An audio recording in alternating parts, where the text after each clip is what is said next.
Hello, everyone. My name is Kevin McAleer, and I have been invited by Bruce today to do a little interview uh, with him on his book, a wonderful book. It's called The Dark Side of Sunshine, and it came out in 2020.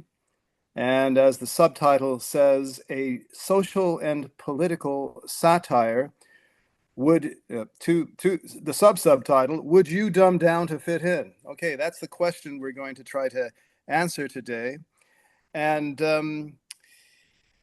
yes, I think I should maybe start, Bruce, by just giving the viewers an idea about what the book's about. It's very briefly told. The novelist's protagonist is a fellow by the name of Simon Ronald, and he is a British professor of peace and war studies who goes to California in an exchange program and ends up at the University of Sunshine Bayside. Yeah, Okay. I'm just going to interrupt you briefly, Kevin. So you said he goes to California. He goes to Sunshine State, right? I don't want to get sued being Oh, identified too much with any real places, real institutions, etc. well, let me take it from the top. We can start all over again. No. I Keep didn't know. keep going. Keep going. I think that's Okay, funny. I didn't know that. The Sunshine State, of course. How stupid of me, Florida. We're the Golden State, California. Okay, I'll keep California But out of it. there's a play on that. So in the book, it's the state of sunshine, which Yeah, sounds like the Sunshine State, Florida. right. But you and I, as Californians, know it sounds like California too. Well, I know your So history, yeah, so that's why I assumed. Okay, good. So I will keep California out of the discussion. Is that how we want to yeah, do this? just Okay, in good. case. Good. I'll only say America. I can speak about American academe, right? This is okay. Yeah, yeah. Okay. All right. Do you want me to take it from the top? I can very easily do that. No, keep going, keep going. It's funny. Okay. Yeah. Uh, and so our hero, Simon Ronald, goes to the University of Sunshine Bayside. We are in America at this point on an academic exchange. But he doesn't teach peace and war studies. He ends up teaching peace and extremism studies. Uh, and the acronym for that is PAX, P-A-X. There you have it. And Simon gets his first taste of extremist woke ideology in the very first week of his courses. He has a couple, another one too called Social Scientific Methods, I think. He gets his first taste of extremist woke ideology right off the bat, and our madcap farce begins. That's all you basically need to know, because the rest is just, it's like a Marx Brothers movie. There's a good plot, there's a solid plot, has a structure and everything. But I have the sneaking suspicion, I will ask Bruce, in fact, now, um, did you more or less concoct a plot on which you could hang these wonderful scenes and these wonderful exchanges on, or was the plot sort of important for this book for you?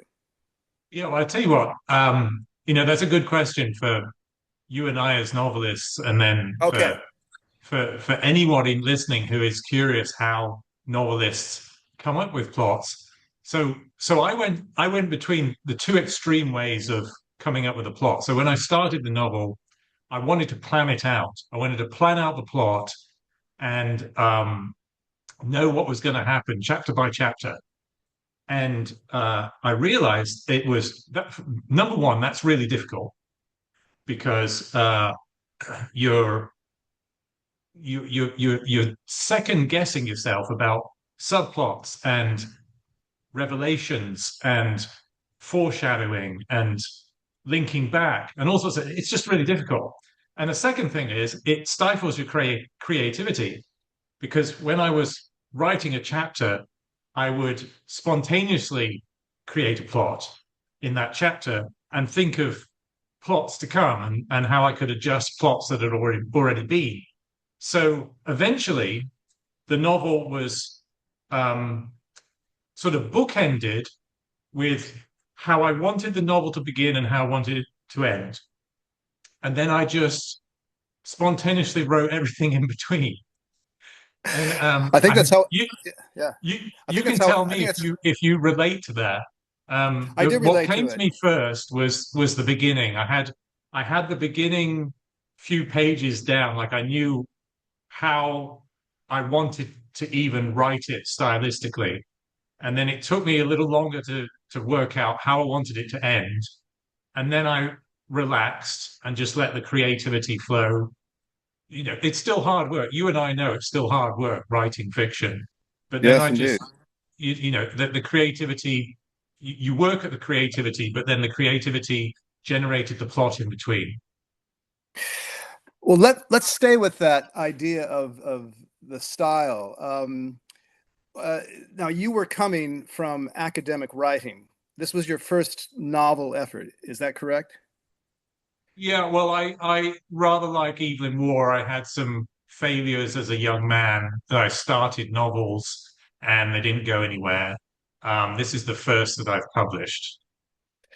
Okay, because I had that same challenge when I was. You describe yourself as a recovering academic. We'll get into maybe what that means and whether you've recovered or not. But I could be subsumed under that category as well, or at least 20, 30 years back when I washed out of the academy. And I wanted to write fiction, and I found it very difficult, I must say, the transition from academic prose to fictional prose, well, prose for fiction, writing a novel.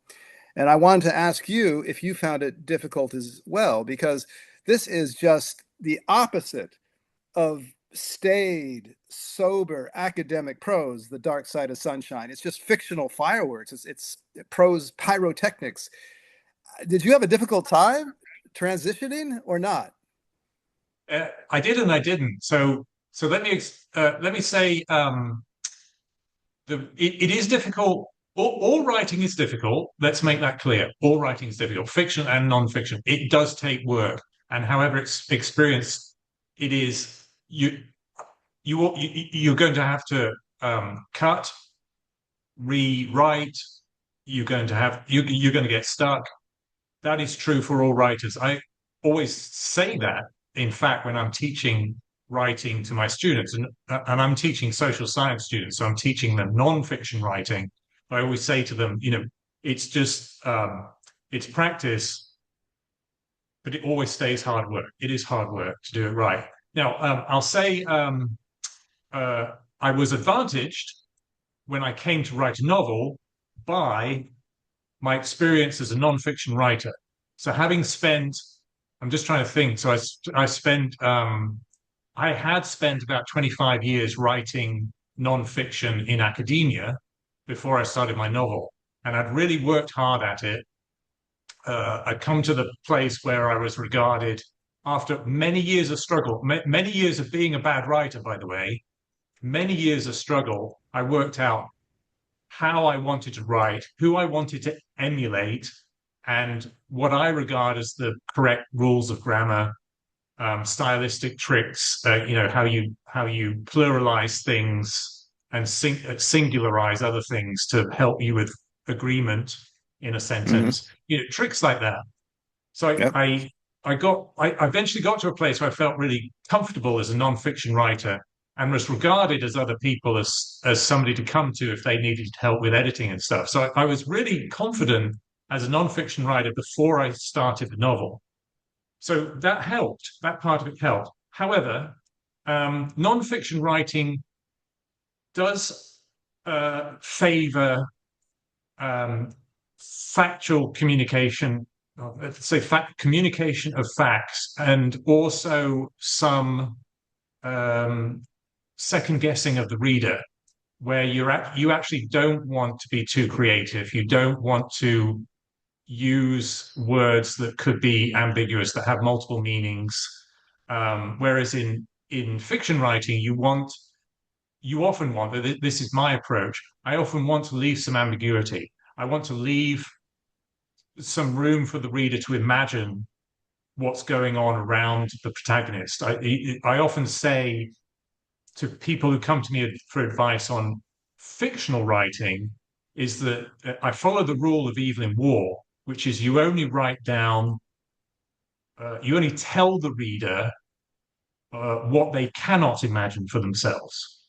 So you don't waste their time with a lot of context that they could imagine for themselves, or you don't describe the characters in such detail that you're slowing them down, and you're actually maybe prejudicing them against how they would prefer to imagine a character or a setting, or so forth. So that was the transition that I found most difficult, is allowing myself to use more creative language, more ambiguous language, and also more fun language, more fun construction. So a lot of double entendres that I would not put into my nonfiction, because that would Yeah. be that would just lead to misunderstandings. But I had a lot of fun in this novel with double entendres and wordplay, and but I'll reiterate, it took a while for me to get comfortable with that. So one, there was a threshold effect where suddenly I was like, oh yeah, in the back of my mind, I realized I'm allowed to do this in fiction. And then boom, I was doing it all over the place. I was finding these opportunities for wordplay all over the place. So it's hard work, but it was fun transitioning. Well, it's fun reading, and I think maybe the big transition is that when you're writing academic stuff, you're not really allowed to make jokes. But here, the humor it's all, every page, there's laugh out loud stuff. That I'm imagining, might have been a great feeling of liberation for you, to finally be able to, whew, now I can, say a joke here or there where I wouldn't have been able to otherwise if I was writing for an academic audience. And that for me was the great fun of the book. It's hilarious. Okay, that's it, right? It's just great fun. And maybe we can go into the book a little bit, the book itself now. I mean, I saw it as I read it for the second time last week, but even the first time, I think I told you this, I saw it as sort of a linguistic critique of the academy, how they abuse language. So you're using language to show how they abuse it, and in just wonderful fashion. And I want to give the readers just an example, okay, if I may, Bruce. Yes. So they know what we're talking about. Now, going back to like the first week that Simon is on the job at the University of Sunshine Bayside, he's not only up against his woke colleagues, the professors he works with, he's also up against a woke studentry, but almost worst of all, he's up against a woke administration. And there's this entity, I wrote it down because I was sure to forget it. The Service for Disabilities Accommodation for Inclusivity. And here's a great acronym. It's DAFI, DAFI. And poor Simon, every time he gets done with a class, he comes back and his inbox filled with emails from DAFI or from whatever other administrative body reprimanding him for something he did in the class, and he'd gotten complaints from his students. For one thing, in the first week, there's someone telling him to tone down the logic in his explanation of how to argue logically in his social science methods class. Tone it down because we want to accommodate cultures for whom logic is Western-centric, okay? That was one from Daffy. He got another one later on about a student that he was asked to excuse from the library because the student was allergic to books, all right? And my favorite one, and this did not come from the Service for Disabilities Accommodation for Inclusivity, aka Daffy, but this comes from, I think it's a department head. So he's getting it from both sides. You know, he's getting it from his colleagues and from the administrative apparatus. And this department head says in his email, on a delicate point, I have received a complaint from a student who heard you use the phrase ladies and gentlemen in a class. As you know, many find the term lady offensive for perpetuating submissive gender roles, and many find the term gentleman offensive for perpetuating the myth that only men can be gentle. Well, this is just a small sampling of hundreds of things like this. And so rife with absurdist wordplay. And again, I see it as sort of this comic linguistic critique of modern American academe, perhaps academe in general, globally speaking. But you tell me, was this your intent? Yes, it was. Okay. So I deliberately set out to satirize the weaponization of language that I was seeing in academia at the time. So bear in mind that I wrote this in 2020 in the midst of COVID lockdown. So many people have said it before, that 2020 might be regarded as the year of peak woke. You know, they've manifested on the streets in institutionally legitimized violence against institutions of oppression, such as financial banks and white-owned businesses and nonsense like that. So I was writing this at the time of peak woke, and I was at academia. So let me caveat. I'm just about to say something about where I was in 2020. So I'm going to caveat this with my legal disclaimer and say that obviously nothing in the novel is based on anything real. None of the people are real. None of the institutions. Nothing. It's all generated from my imagination. Now, having said that, I was at University of California, Berkeley, up to the point where we had lockdown, and I wrote the book.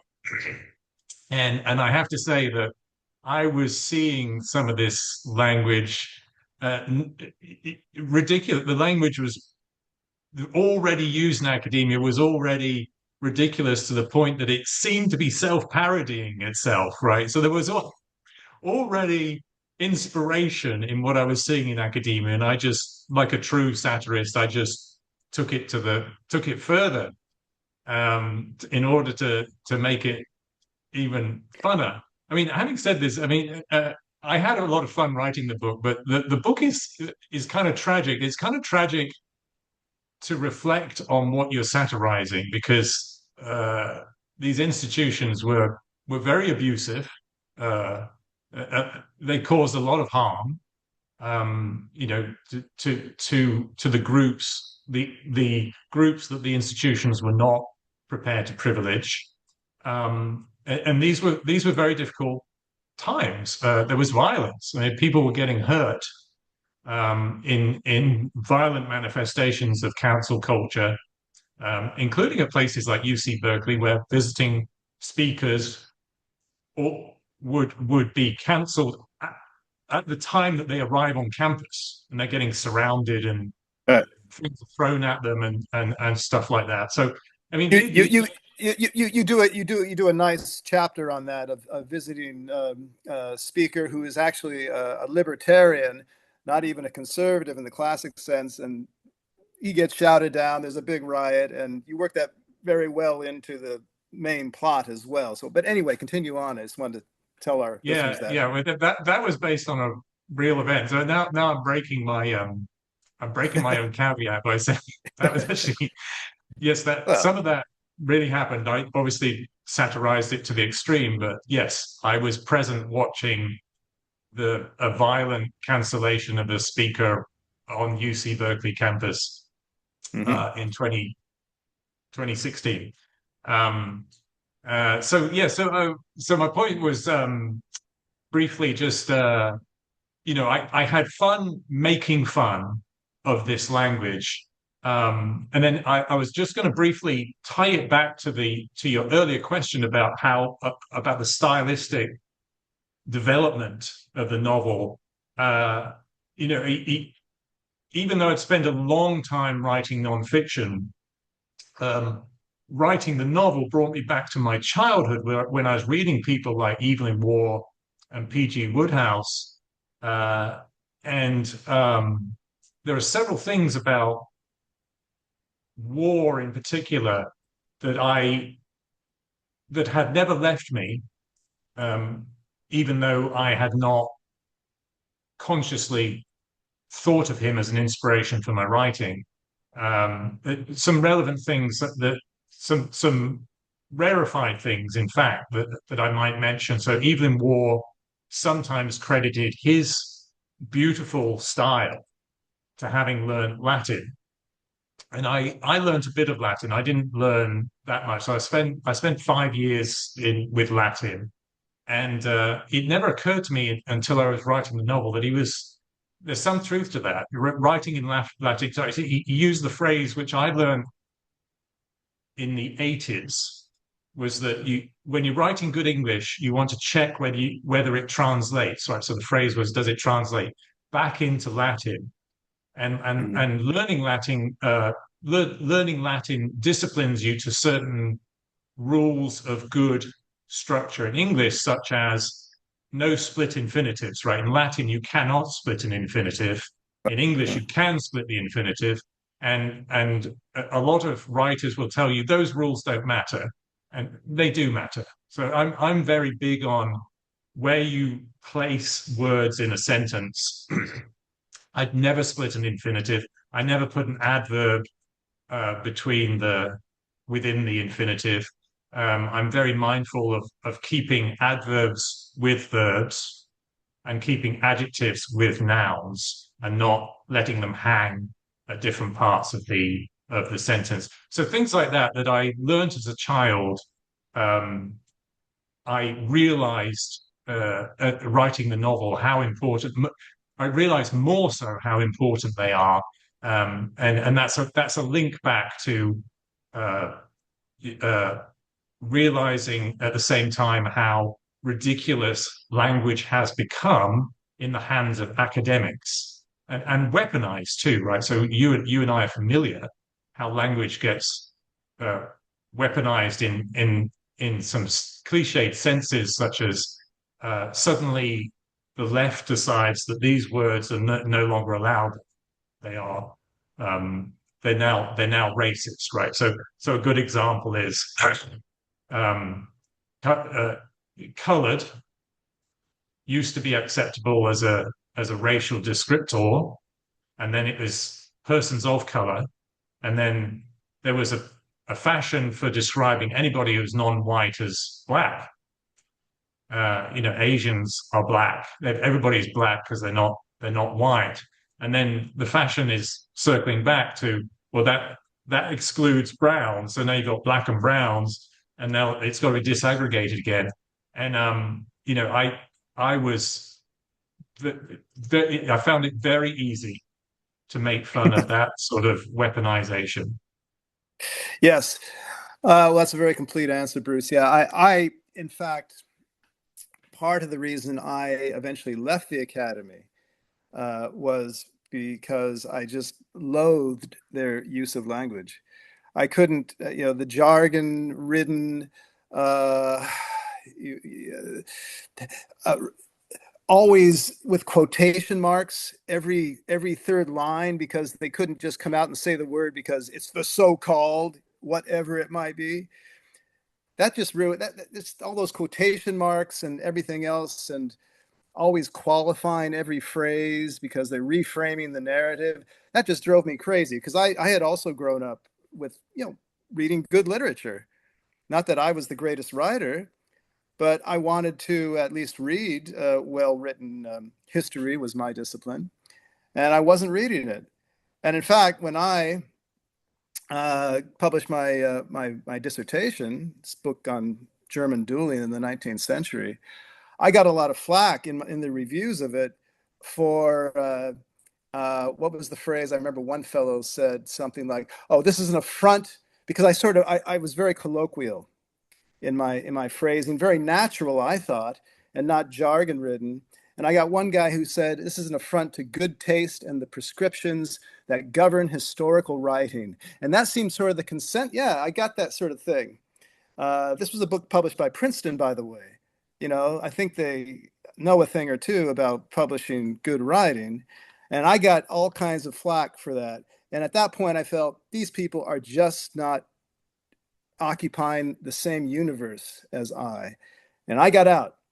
It was sort of mutual, but sorry for that little sidebar into my thing, but it's just to emphasize, how much I agree with you that I was really sickened in my experience, and my experience was mostly in the 90s, by this abuse of language by academics.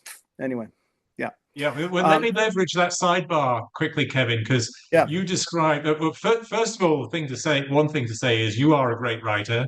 So let me bounce that back. Thank And you. there are plenty of published reviews by me of your novels and discussion with you to prove that. And Yes. then the second thing is you mentioned what you were told about your book style, and I remember when you satirized that in your novel Postdoc, where the Yes. student, it comes before his Viva. I think of it as a Viva panel. I can't Yeah. remember what you called it in the novel, but one of the members of that panel pretentiously, goes off with great energy about the style of the dissertation. So Yeah. Yeah. I'm just going to put That's that it. out there. You Very good. satirized your own experience there. Yeah, very, very attentive reader all these years later, Bruce. Thanks for that. But let's get back to you. Obviously, this is the book of the hour, and uh, I I I think one of the interrelated aspects of this bad writing and always qualifying their phrases in their writing and in their speaking is another thing that I felt back in the 90s, and it seems to still be the case after having read your book. Another thing that really turned my stomach back then was, and you capture this very well in your book, it's the pervasive, and I will use the phrase of Raymond Chandler, the pervasive smell of fear in the academy. Everyone's afraid of saying or doing the wrong thing. I mean, there's one passage in your book, it's beautiful, where the chancellor of the University of Sunshine Bayside, he comes out with a book on leadership. And it's like the book premiere or something, and it's on display. And then someone says, his name's Burke. Burke's book cover has no female of color. And then the publicist for the publishing house comes running up and goes, "Well, no, look, they have he has a black male and a white female, and put them together, you get a female woman of color. You get a female of color." It's just absurd. And he gives the guy his card, and he says, "If you have any problems, please be in touch. We'd like to meet all your concerns." That was very indicative for me of, yes, this pervasive fear of academics about doing the wrong thing. So well done on that count. And do you have any comment? Yeah, well, I think something that links back to how you've just described academic language with all the qualifiers and things is one point or implication of that we should make explicit is that the language is full of passive aggression. The qualifiers often contain all sorts of moderators of language where the academics are trying to cover themselves from any accusation that they excluded any group, or they used a word which might have colonialist implications, right? Yeah. So, you like this is a real example at UC Berkeley where um, there was a movement to stop engineers from using the words master and slave, which you do in electronics and particularly, but other engineering, and because they have colonialist implications and stuff like that. So academics are constantly. This is one of the reasons that they've become so wordy and obtuse is they're Yeah. constantly moderating their language to protect themselves. So they'll say they'll use a word and they say, I am obviously aware that that word has negative implications for these groups, blah blah blah blah blah blah blah," and then they continue with the clause that they had started 5 minutes ago. And Yep. and that's the sort of defensive way they use the language. But then they can also use it in a very passive aggressive way where they say, this person's article or their body work um, keeps using the phrase Anglo, which we know is offensive to Scots, Welsh, and Irish, who are the victims of English colonialism, and so so so people who are maliciously inclined um, are often dripping with passive aggression in how they speak of things, and that adds to the climate of fear that you're talking about. Yeah. So I let's get now to the question of you as a recovering academic. I'm sure you don't miss any of these things we've been talking about at this point, right? You're relieved to be away from the whole thing, right? Yeah. Yeah. So I'm a recovering academic in the sense that I no longer work in academia, and and the recovering part is that I am recovering some of the freedoms, and I am shedding some of the bad habits that I accumulated in academia. The bad habits such as not speaking your mind, right? Not of avoiding certain subjects. I have the liberty to speak more freely, but but the point is, you once you're in academia for a long time, you actually uh, imbue things that you're not necessarily mindful of. So when I left academia, which was 4 years ago, I surprised myself in how habituated I was to self-censorship, even though I had been an academic who had spoken pretty freely. In fact, I've been cancelled twice. Right? I've been defunded twice in academia, once at UC Berkeley and latterly at University of Texas. Defunded just before I got tenure, partly because of my politics, my unwillingness to fully self-censor.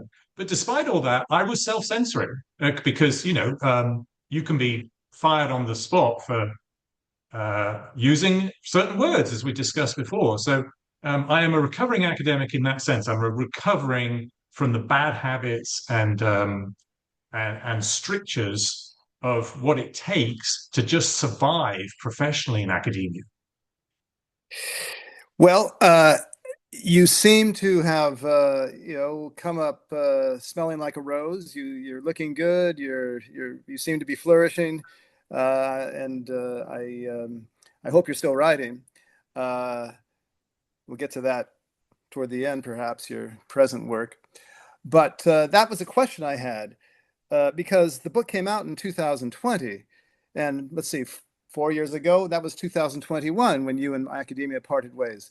So you may have been self-censoring in your teaching and in your uh, interactions with your colleagues. I don't know, but you certainly weren't self-censoring in this book, and that was published during your tenure in academia. How did your colleagues react to this book?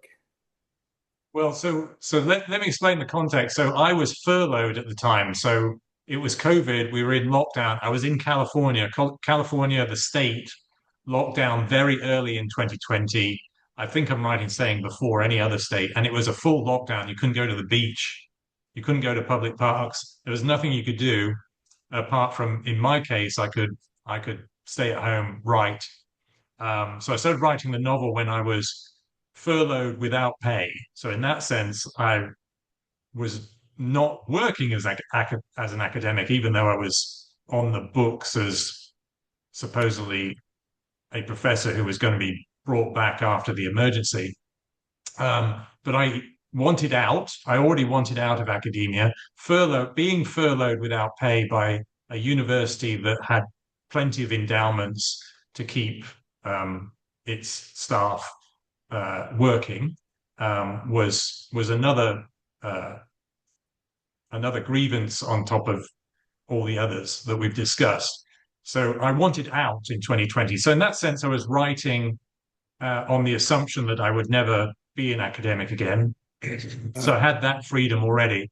Now, at the end of lockdown, I applied for a job at the University of Texas, having been assured the University of Texas, because of state law, would not be as cancel crazy as the other institutions I'd worked at. So the state of Texas has some statutory protections for academics' politics, right? So they're not supposed to be fired for politics that academia typically finds disagreeable, which is anybody to the right of the far radical socialist / communist left.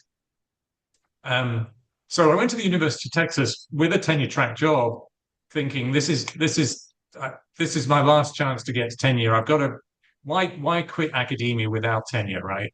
As it turned out, although the statutes of the state of Texas protect you from being fired, they don't protect you from being defunded.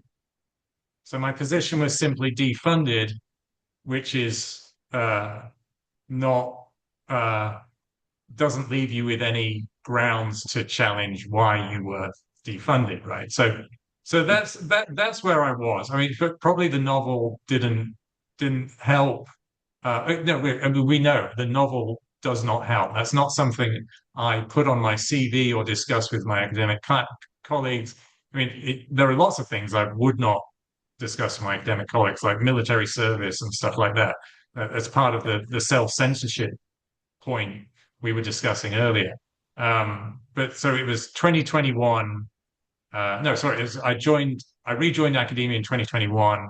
I was defunded in 2023, and that was it. I was like, never doing this again. I still adjunct teach, by the way. I still enjoy teaching, and by the grace of certain employers who aren't going to cancel me, I still teach, and I still enjoy teaching as an adjunct. But that's as far as I'm ever going to take it again. Yeah, the question is whether you just spontaneously decided to write this book during the lockdown. You had nothing to do, time on your hands, let's write the book. Or had it been gestating for a while? Or were there certain events, series of events, one certain event that motivated you to finally put pen to paper? It was a bit of both. So I was gradually realizing how open to parody academia was. So bear in mind, I was at UC Berkeley from 2012 to 2019. And those were gathering years of ridiculous and craziness. And I was thinking back in those years, dodging violence. Antifa was on campus, and always wondering whether a classroom was going to be invaded by protesters, and whether I was going to get fired for using the wrong word inadvertently without knowing it was the wrong word in advance. So I was thinking, this is a lot like an Evelyn Waugh satire. I'm living it. Somebody should write about this. And I was getting towards the end of the 2010s, and I was thinking, I'm going to write about it. When I leave academia, when I've got tenure, years into the future, I'll write about this. And then COVID, boom. And I was like, now's the time. Yeah, That's how yeah. it went. Got it. Well, you mentioned that invasion of your class by Antifa. Well, you put that into your book. It's uh, it's a lot of fun that because what it leads to, it's completely misconstrued.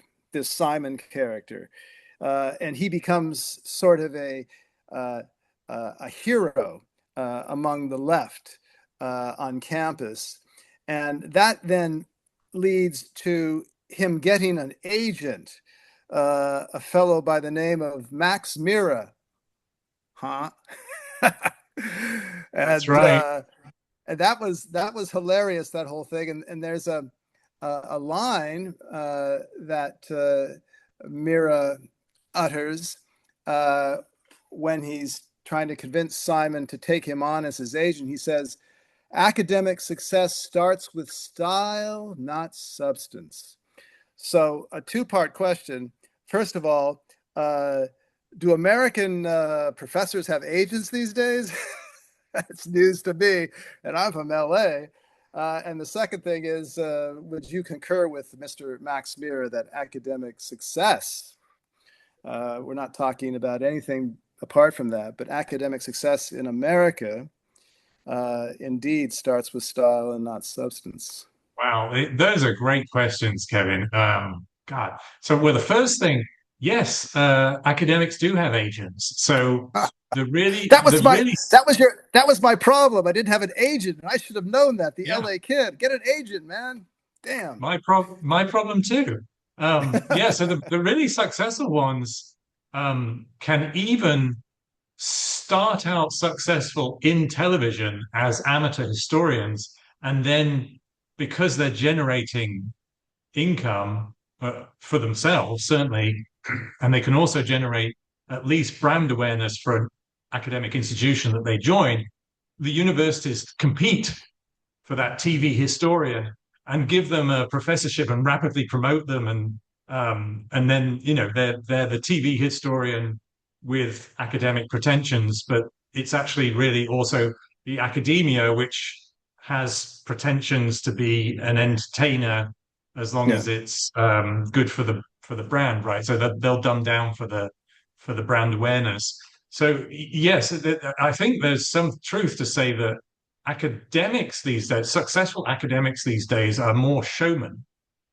I just genderize. I realize that show people, show persons, something like that.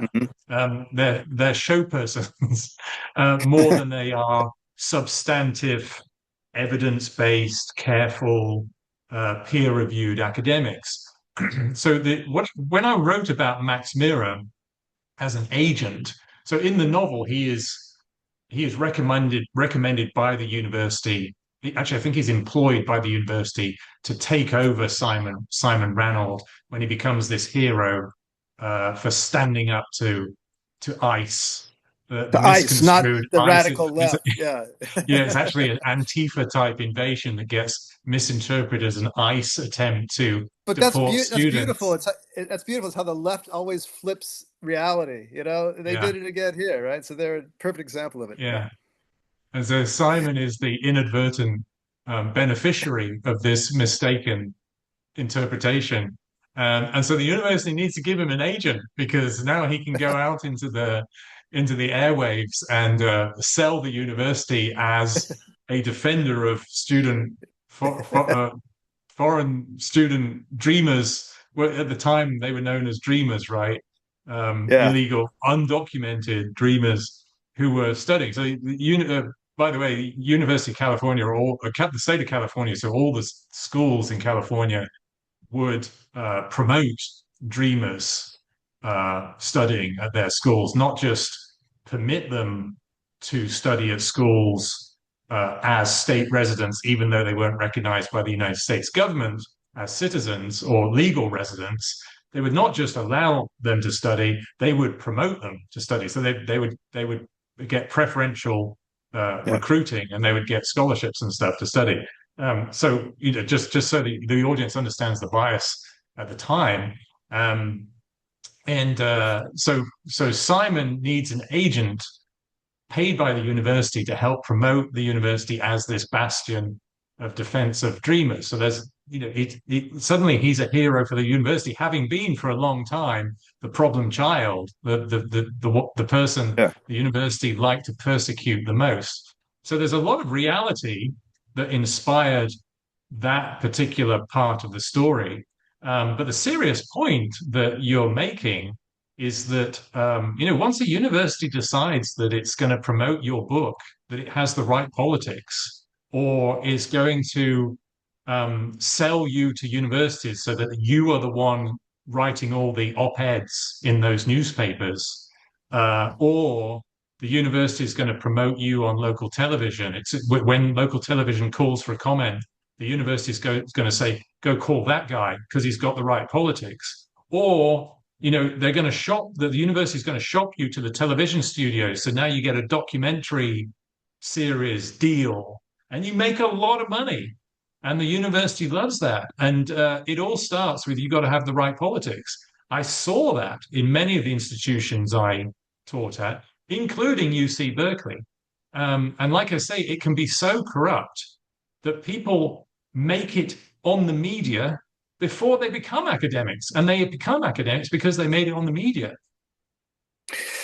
Yeah, I will say this just for our listeners, that actually the plot, I sort of downplayed the plot in my opening remarks. The plot is very involved and well constructed, I might add. I mean, after he gets this agent, Simon, or maybe it's before, I don't know, but at some point he gets a visit from the FBI. Then he gets a visit from some Chinese official. China wants him as one of their assets because they have some sort of ongoing conflict with the FBI on campus. I don't know. It's very complex, the whole thing, very funny. And I just wanted to say that, that the things really, start to get moving about midway through the novel, and it becomes like, it's a real novel, we got a plot and everything, and plausible from what I know about California and California universities. I'm a Cal State and UC product myself, and taught at a UC school for a bit myself, so I know that whole thing.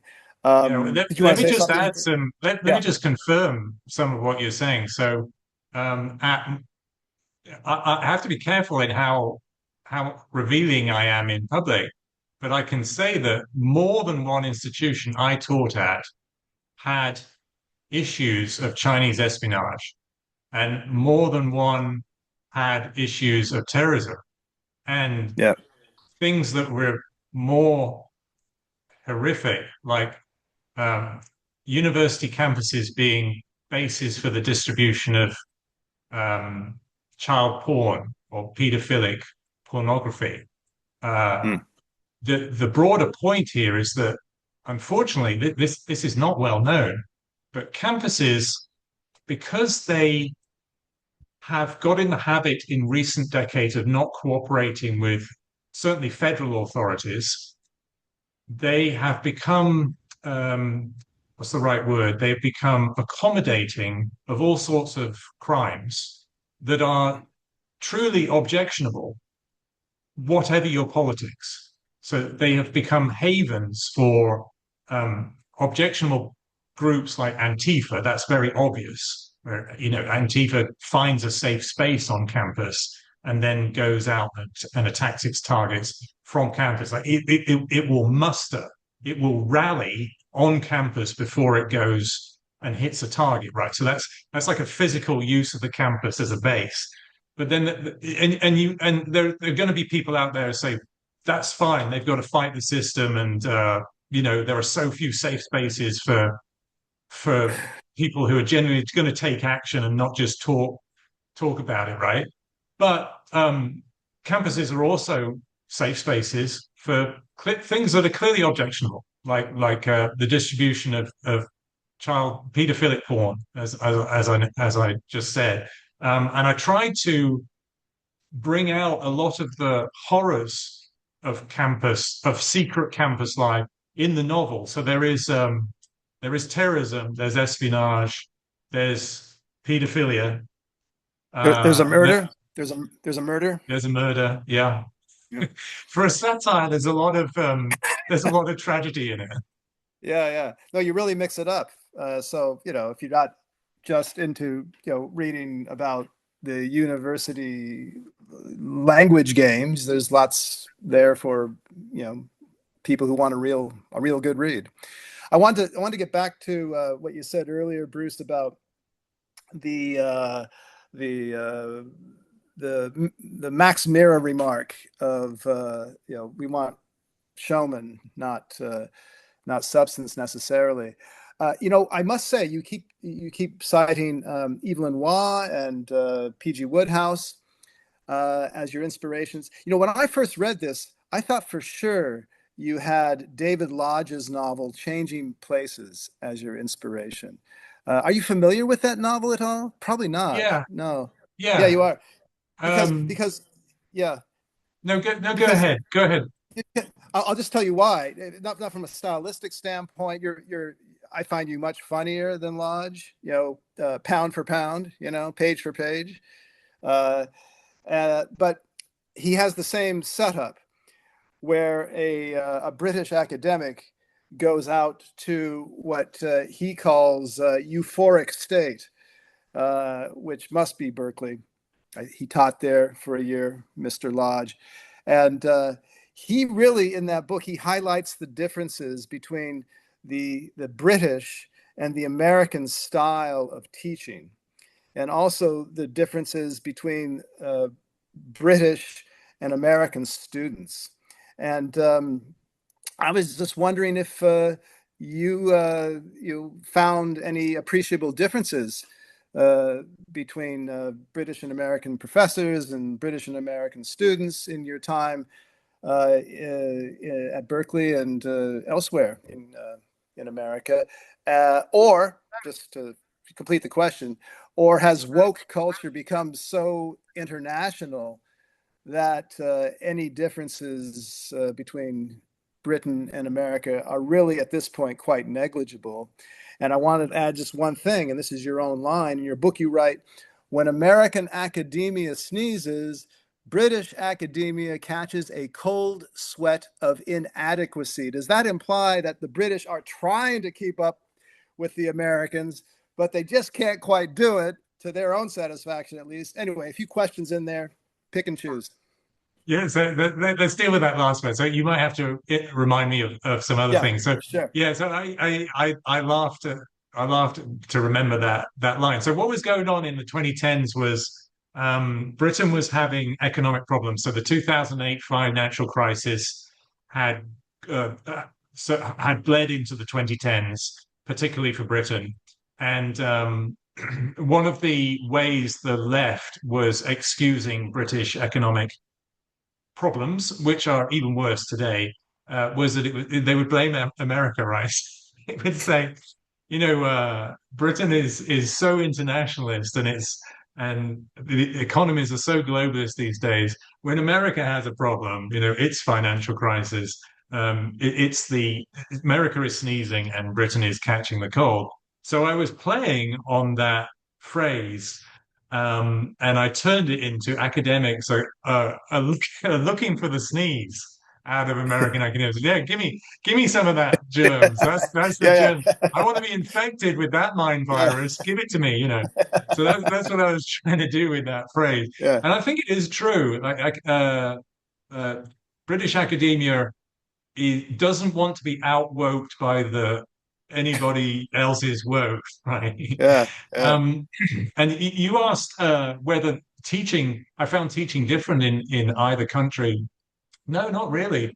I mean, Simon is a lot more naive than me when I first started teaching in America, because I had done my all of my postgraduate study pretty much in America. So I was already most familiar with American academia than I was British when I started teaching in America. Whereas Simon, the hero of the book, he leaves a very woke. He's trying to escape a very woke college in Yeah. London, and Indeed. the Yeah.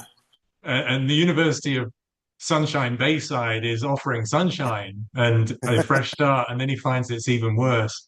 And yeah, honestly, if I just answer the question in reality, all the same administrative tricks, all the same prejudices, all the same sensitivities, they're just all the same. Okay. I mean, a good example of that is when the BLM riots started in America. You had the ridiculous sight of Britain suddenly occupying shopping centres and streets in solidarity, sympathy with um, the downtrodden that BLM America was supposedly defending, Right. and then all of these academia academia in Britain was leading these attempts to link, the intersectionality that everybody is oppressed. It doesn't matter whether you're a British or American victim. You're still a victim, and you're equally the victim. And if you've traveled to America, you are a victim because you've experienced American racism. And if you've crossed the border into America, you've experienced American law enforcement, which is just white supremacism. So I mean, Yeah. you honestly get ridiculous people standing up and say, I was on a tourist visa last year, and the white supremacism was dripping on the wall. Like, it's so oppressive. I had to take a shower. So yeah, that's the answer to that question. And Yeah. and remind me what I missed. Well, you didn't miss much, but I do remember in reading the Lodge novel that he had a character named Morris Zapp, who was an American professor who went to Britain. So this was a real exchange. So a British professor goes to California, and then the California, Cal Berkeley, whatever professor, he goes to Britain. And what Lodge talks about is how much more performative the American professor is, this Morris Zapp, whereas his name's Philip Swallow, I believe, the British professor in California, he's the substantive guy, and he's trying to turn his students. He's a professor of English, trying to turn his students on to Hamlet, but he's not getting anywhere because he's just dull. He's just not he's not getting them emotionally involved in it. Whereas Zapp goes to England and he basically does the play. He does the play in the classroom, but the British students, they don't know how to react. They're stymied. It's like, who is this guy? We're supposed to revere this great work, and he's deconstructing it, and he's doing what he wants with it. He's Marlon Brandoizing it. And that was kind of the thrust of one of the initial questions. Did you find that to be the case? You have a foot in both worlds, British and American academia. Would you find this characterization of David Lodge to be accurate? Well, so I think there's a couple of things for me to say about David Lodge. So first of all, I think David Lodge might have been inspired by Evelyn Waugh's The Loved One, which has Okay. some of those elements that you just mentioned. So there's a British guy who goes to California, and he Yeah. experiences the highly performative American style of funerary services, Yes.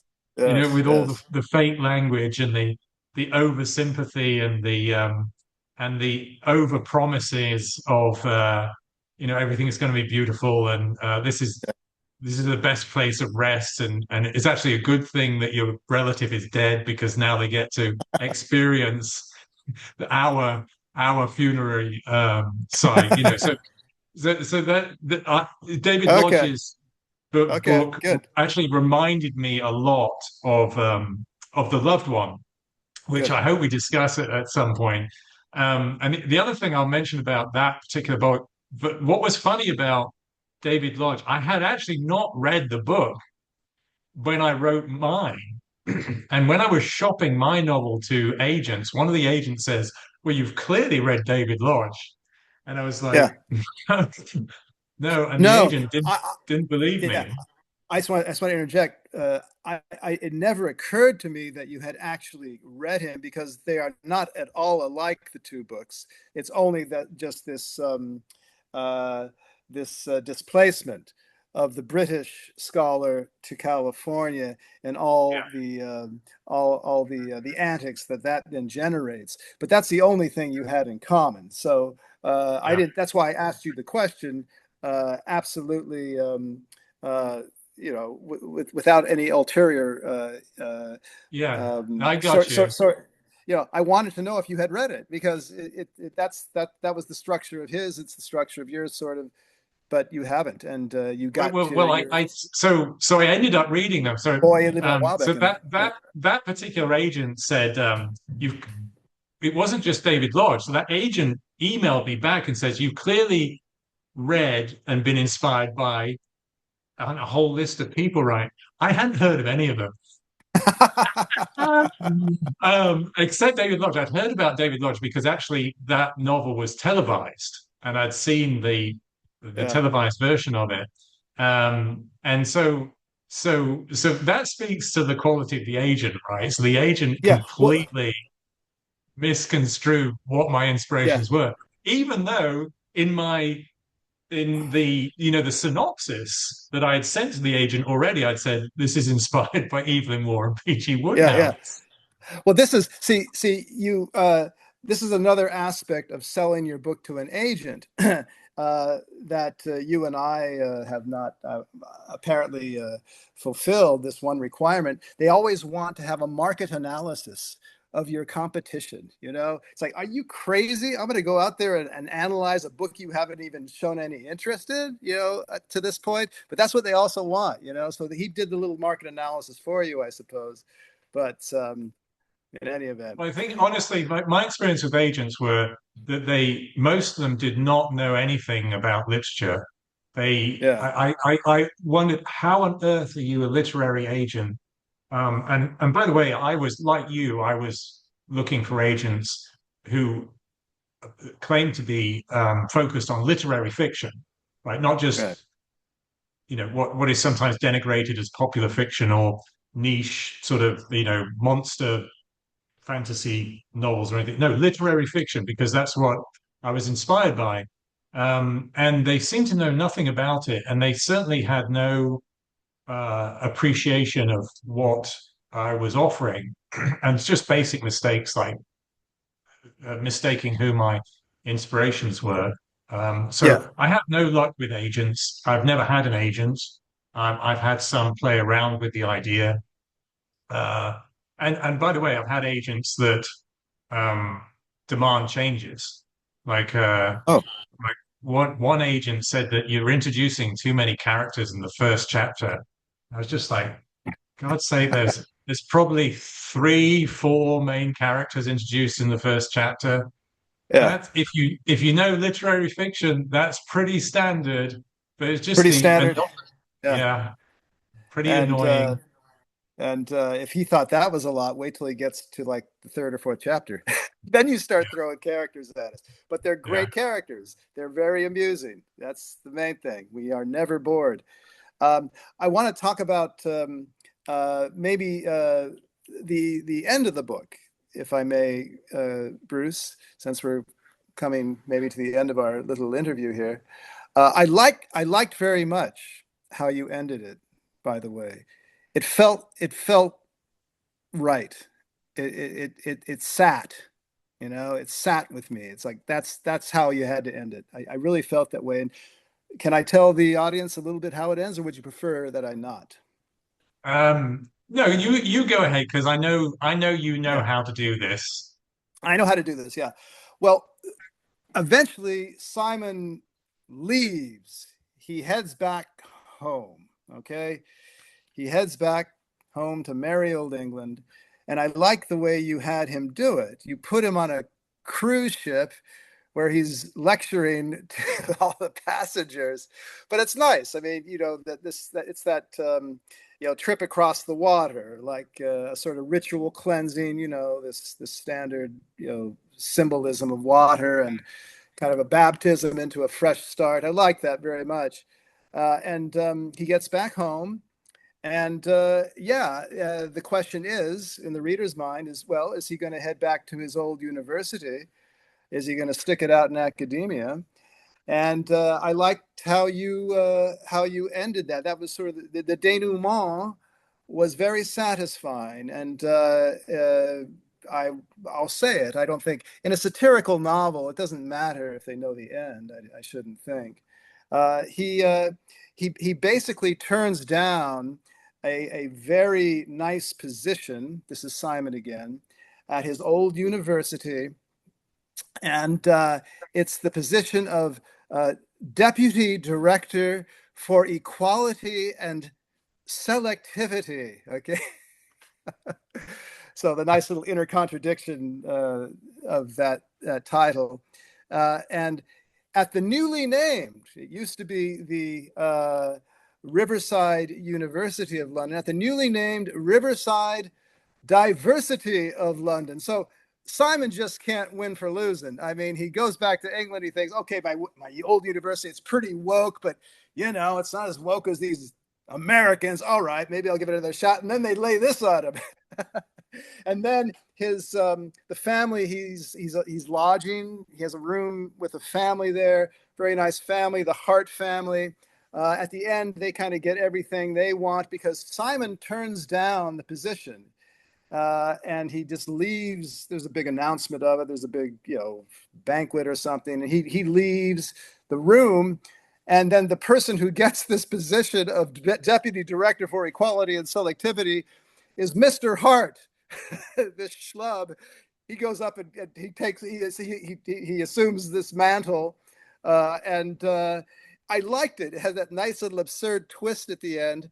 And everybody kind of got what they want. We didn't mention that toward the penultimate part of the novel is when there's this sort of apocalyptic section where there's an earthquake. We finally got the California earthquake in. I was very pleased about that.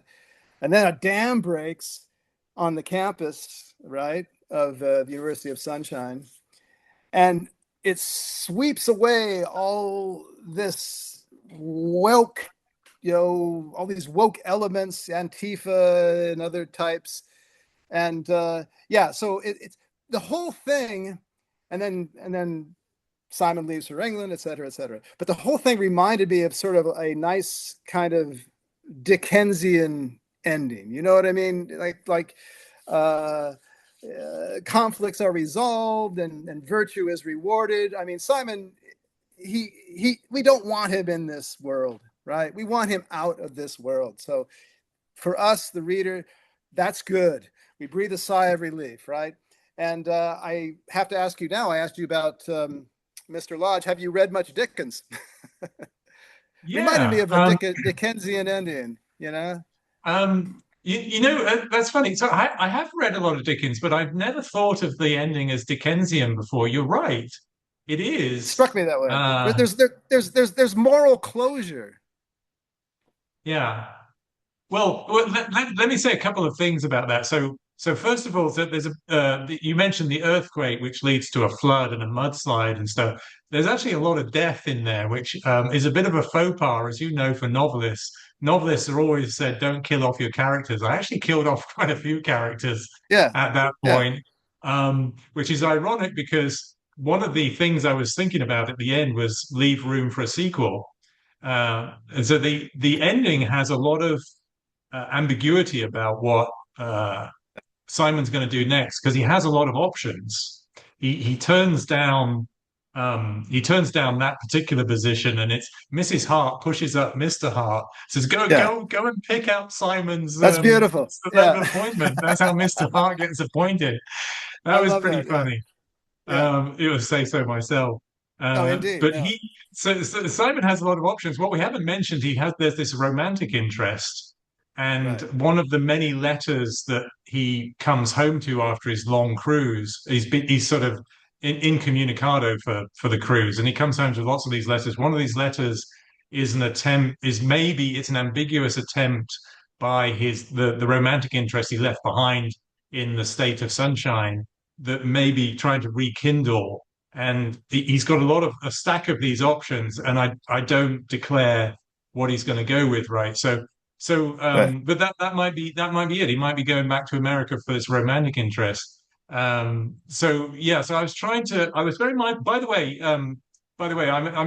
I should mention that the other thing I was mindful of was, even though I admire Evelyn Waugh, the one problem with all of his novels is they don't end well, meaning the two senses. They often don't end well for their characters. There's often horrible things that happen to their characters. There's a lot of Right. death at the end of his novel, and really really tragic, horrible deaths, or torture and stuff.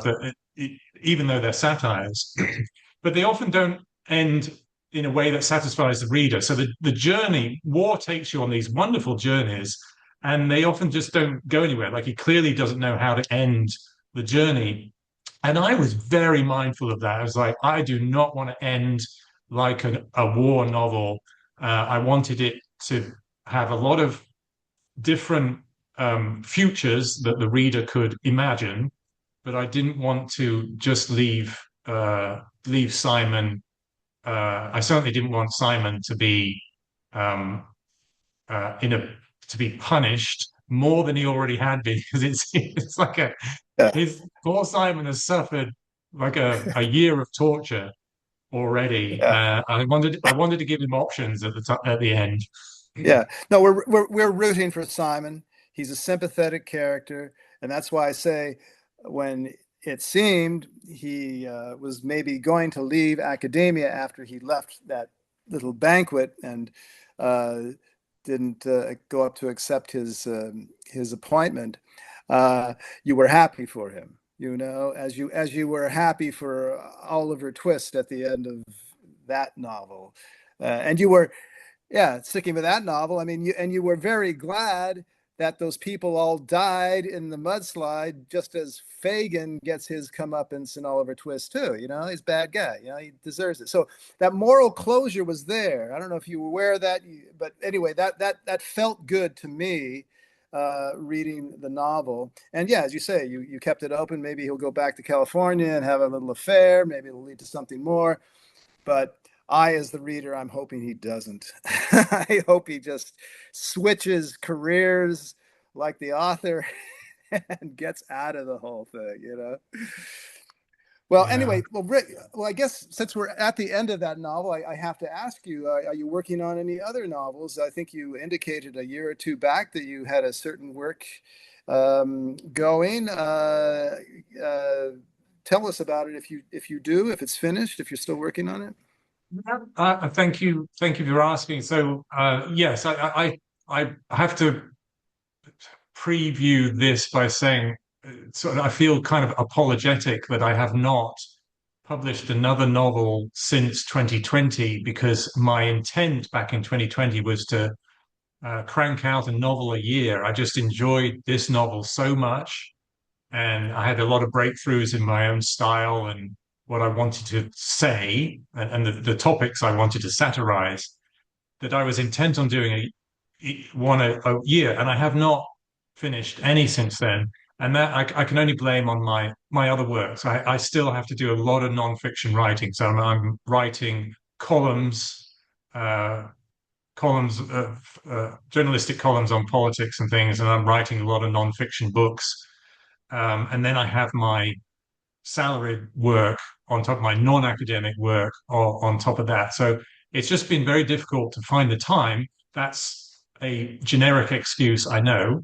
Now, having said that, I often ponder a sequel to The Dark Side of Sunshine. What would Simon do next? What I planned to do first was The End of History, which is a satire of how history departments in academia and museums are actually manipulating history for woke ends. So they will pretend that women flew Spitfires during the Second World War in combat, right? Which is actually a real case of a British historian telling his daughter that because he didn't want to offend his daughter. So I wanted to satirize that sort of nonsense, and also how social media has changed how history is communicated, has corrupted how history is communicated, and television, and how history is basically not academic anymore. It's hardly evidentiary. And Simon is actually the hero again in the end of history. So I had the idea. I'm not placing this in time, so this could be before the dark side of sunshine. But he has an alternative career where he's Mhm. going to work for a museum as a historian, and have his illusions shattered there. Well, did you say the title is The End of History? Because as I understood it a couple of years back when you first apprised me of this project, you said it was the future of history. Is that not the title anymore? I thought it was a great So title. you're pointing out I can't even get my own title correct. You're Yeah, totally correct. It's the future of history. right. It's inspired by the end of history, which was written by Fukuyama, Of course. Francis Yeah. Fukuyama, in the Yeah. 90s, and that is a non-fiction theory that Yeah. the liberal democratic order had won at the end of the Cold War, which obviously has proved not to be a good theory. And I was Yeah. satirizing that title, The End of History. So Yeah. the novel, you're correct, the novel is called The Future of History. Well, I remembered it because I thought, damn, what a great title. I wish I had that. That's a great title. And very timely. I mean, it's not just social media, it's not just museums, but the BBC and other Yeah, well-established organizations are getting into the act. I just learned the other day that there were black guys at the Battle of Hastings. I didn't know that. Black yeah, soldiers. Amazing. yeah. Yeah. And that reminds me, I'm going to bring AI into it. So AI wasn't around when I first conceived the novel, but AI, biased, politicized AI is generating images of black Nazi soldiers because they want to represent more black people in history. Yeah, I was always whenever I see that, I always wonder how it would be if it was the reverse case. Like the Battle of Rorke's Drift. If they would probably, if they were to refilm that, we had Zulu, we had Zulu Dawn. If they did a remake of that, they would probably put some black guys in the British contingent. Well, then you could put some white guys in the Zulu army. That would be very Yeah, interesting. To see that. Why not? yeah. Just it's up for grabs. Well, Bruce, this has been very fun, and I hope our audience has enjoyed it.